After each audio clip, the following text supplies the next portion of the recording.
နာမည်ကြီးနေတဲ့ခောက်ကြော်တကယ်ရောစားလို့ကောင်းရဲ့လား။ဘာကြောင့်လူတွေဒီလောက်စိတ်ဝင်စားပြီးတော့ဒီလောက်နာမည်ကြီးနေရတာပါလဲ။အားလုံးသိရအောင်လို့သူဆိုင်လေးရှေ့ကိုသူသွားကြည့်ကြရအောင်ပါနော်။အခုဆိုင်လေးကဝက်ကီလိုရာချီရောပေါ့နော်။နေ့စဉ်ချိန်တိုလေးတစ်နာရီနှစ်နာရီအတွင်းမှာရောင်းကုန်နေဆိုပြီးတော့ line ပေါ်မှာနာမည်ကြီးနေတဲ့ဆိုင်လေးပါ။ဒီကဆိုင်ကိုပေါ့နော်သူဆိုင်ကလေးမရောက်ခင်လေးမှာကြိုရောက်သွားခဲ့ပါတယ်ရှင်။သူဆိုင်ကလေးမရောက်ခင်ကိုလိုပဲကြိုပြီးတော့ရောက်ပြီးတော့ဝယ်ဖို့တန်းစီနေကြတဲ့လူတွေကိုတွေ့ရတယ်ပေါ့နော်။ဆိုင်ကယ်ထဲမှာထည့်လာတာကတော့အ ਨੇ ချင်းထည့်လာတာပေါ့နော်နောက်မှာကားနဲ့ဒီလိုပုံးနေနဲ့ထည့်လာတဲ့ဝက်ခောက်ကြော်တွေကတော့အများကြီးပါရှင်သူတို့ဆိုင်တွေကဘာကြောင့်နာမည်ကြီးရလဲဆိုတော့ဒီဝက်ခောက်ကြော်နီးတွေကိုမချွေးမချန် line ပေါ်မှာ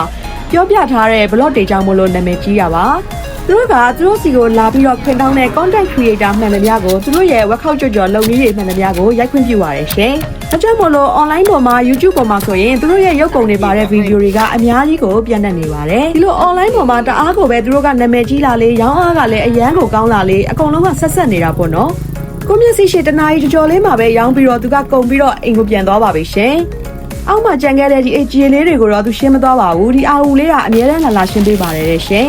သူပြန်သွားတော့မြည်စရာရှိတာတွေကိုမြည်ရပါတော့မယ်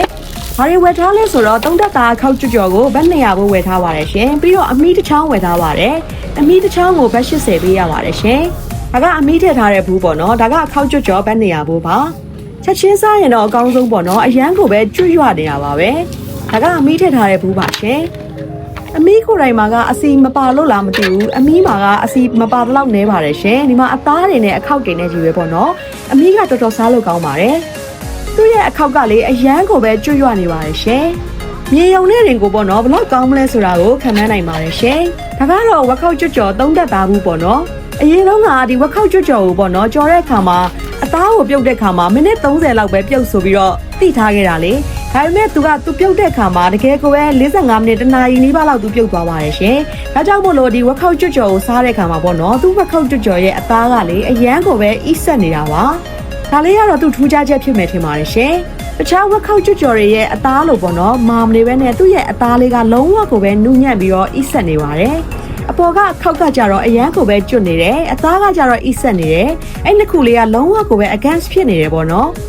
နောက်တစ်ခုထူးခြားတာကသူတို့ဆိုင်ကအချင်းပါရှင်သူတို့ရဲ့ဒီငရုတ်စိမ်းချင်းလေးရပေါ့နော်ဒီပဇွန်ငံပြာရည်လေးကိုအခြေခံပြီးတော့လုပ်ထားရပေါ့နော်တကယ်တော့ဒီဝက်သားကြော်နဲ့ဒီပဇွန်ငံပြာရည်ဆိုတာကလုံးဝလိုက်ဖက်မယ်လို့မထင်ရဘူးပေါ့နော်ဒါပေမဲ့သူတို့ဆက်ထားပြီးတော့ကြတော့လှုပ်ထားတာတကယ်ကိုပဲစားလို့ကောင်းနေပါတယ်ရှင်တကယ်တော့လေဒီဝက်ခောက်ကြော်ကြီးအစအဆုံးကိုပေါ့နော်ကိုမျက်စိရှိမှာပဲသူကြော်သွားတာပါ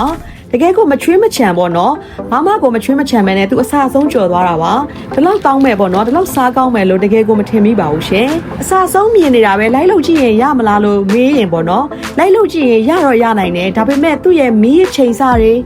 ဒီကြော်ပုံကြော်နီးအယူစတဲ့အချိန်စတွေကလိုက်မိဖို့ကတော်တော်ကိုမလွယ်တဲ့ကိစ္စပါရှင်အရန်ကိုပညာပါပြီးတော့အရန်ကိုခက်ခဲနေပါတယ်ရှင်ရောင်းရတဲ့ချိန်လေးသာလွယ်ပြီးတော့ပေါ့နော်လုပ်ရတာကတကယ်ကိုပဲမလွယ်ပါဘူးရှင်တကယ်ကိုပဲစိတ်ရှည်သိခံရတဲ့အလုပ်ပါရှင်